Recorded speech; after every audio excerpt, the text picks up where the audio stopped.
Hey, this is Mark Morton from Lamb of God, and you're watching Heavy Consequence on Consequence of Sound. You have a new EP out. It's called Ether, and it's your second solo release following Anesthetic last year, the album. And, last year you released the solo album and featured a number of notable singers. This, too, has a number of recognizable names on it as well. And can you talk about your decision to kind of explore this more melodic rock sound, and especially on this one, more of a stripped down affair as opposed to the extreme metal of Lamb of God? Sure. I've really always kind of played rock and acoustic stuff and blues and things outside of the metal that I'm kind of known for with Lamb of God. But I've never really had a destination for them thing. Never had the opportunity to have those types of things released and had a place to put them, so to speak. So those opportunities presented themselves, and I started taking some of those songs that I had sort of piling up and working on them and bringing in other people. And that's really been the biggest joy for me, is having the opportunity to have these collaborations with people that I wouldn't normally get to work with, and to put groups of peoples together, the groups of players and singers together that don't normally happen. So Ether is just kind of more of that. The idea being having the songs be primarily acoustic based, sort of spun off of a couple shows that I had the opportunity to do in support of Anesthetic, where I was just doing acoustic sets, and that sort of planted the seed of maybe trying to write some songs that would actually in and of themselves start that way, instead of being molded to an acoustic vibe. Like, I was going to see if I could just write songs that would be primarily acoustic, and see what the results are with that. Cool. And the first single on Ether is All I Had to Lose. Has Mark Morales on vocals, and one of 3 original tracks on the EP. Mm-hmm. And you mentioned how it's one of the most personal songs you've ever written.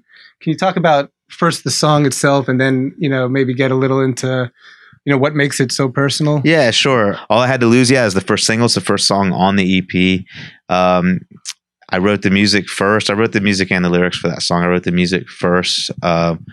And I just thought it was a pretty guitar piece. In fact, before it had any lyrics, I called it Pretty One, because it was just like a real pretty piece of guitar music. And then the lyrics I wrote for just kind of really a true story about getting sober and kind of changing the way I was living my life, and finding sort of a new appreciation for the things that I had in my life, and the people, and the my music, and just all the things that somehow I managed to hang on to through all the insanity.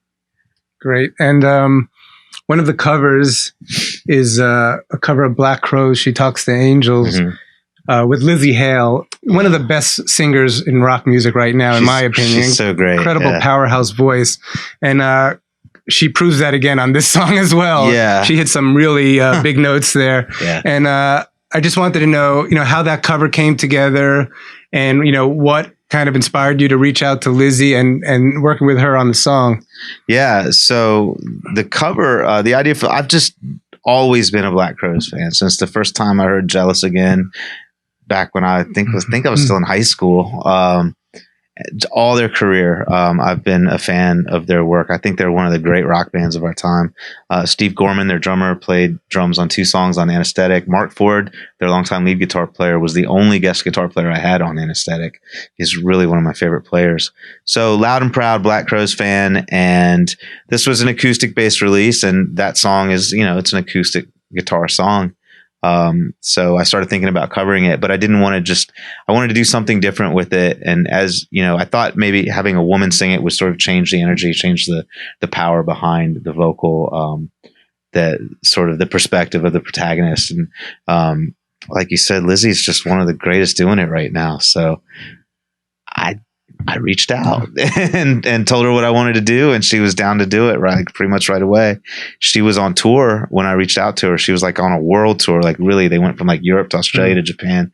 And she couldn't even record it until we were days away from having to turn it in. And so she got home, and within 2 days of being home, tracked her vocals And she was the only singer that wasn't in the studio with me when we, did the song. She sent the vocals in to Josh Wilbur, who's my producer on this project and most of my other ones. So anyway, she knocked it out of the park. Yeah, Lzzy's phenomenal.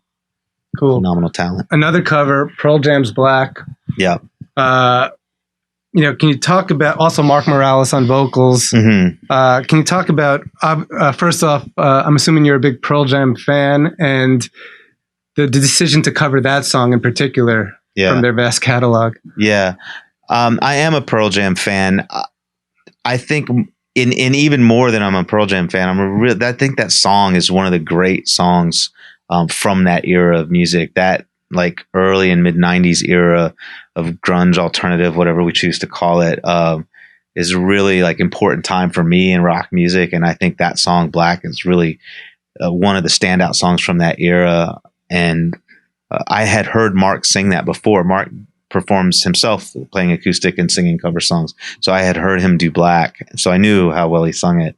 And I've been working with Mark. He sang the song Blur on Anesthetic, and he's a singer for my live touring band, my solo band. So I wasn't not going to include Mark, and so he wound up singing, as I said, the first single. And then we talked about doing Black because I just knew how good he sang it. And he knocked it out of the park. Cool. And what are your plans for the solo project moving forward? Are there plans to take it on the road again? So there's no plans in that. I don't have any dates booked. I just finished a solo acoustic tour of England, and that was a blast, and really cool shows, smaller shows, really cool mellow vibe, and great like interaction with the fans, and I had a blast doing it. Would love to do more of that. Would love to do more of the more rock band, like electric band, like we did last year on the solo side. But right now, Lamb of God has a big year coming up. And Lamb of God remains my priority and my focus and my home and my brothers. And we've got some just really, really exciting new music that we're about to lay on everybody. So I'm thrilled about that too. So the solo stuff is great, and I really appreciate everyone checking it out. And I can't wait to play more shows for it. But Lamb of God's getting ready to fire it up for sure. That's a beautiful lead into my next question. Okay, obviously, cool. Lamb of God teased new music for 2020. Everyone Did got we? Yeah, it was nice. Like there was a little social media post that everyone got excited about. It didn't say much. It was like one line, and it was a little video tease. I'm playing with you. I saw it. But I know it's early. I mean, there's no details yet. But is there anything you can tell us about the direction of the new music? Yeah. These things, they want them done and laid out a certain way. I could, it's on my phone. I could play the whole album right now. But what I can tell you is that, we haven't put out any new material in 5 years. Yeah. And we have a new drummer. He's been with us for a couple of years, but these are our first recordings with Art. So there was a lot of time in between that, and there was a lot of time for us to collect material. And there's a new energy in the band. There's a lot of the relationships in the band are really healthy, and everyone was really excited to get back to putting new songs together. So it's top to bottom. This album is just really, really like has a high energy. It sounds, I think, lyrically and topically, it's very current. It's the things that Randy's talking about with the lyrics are very modern, very contemporary.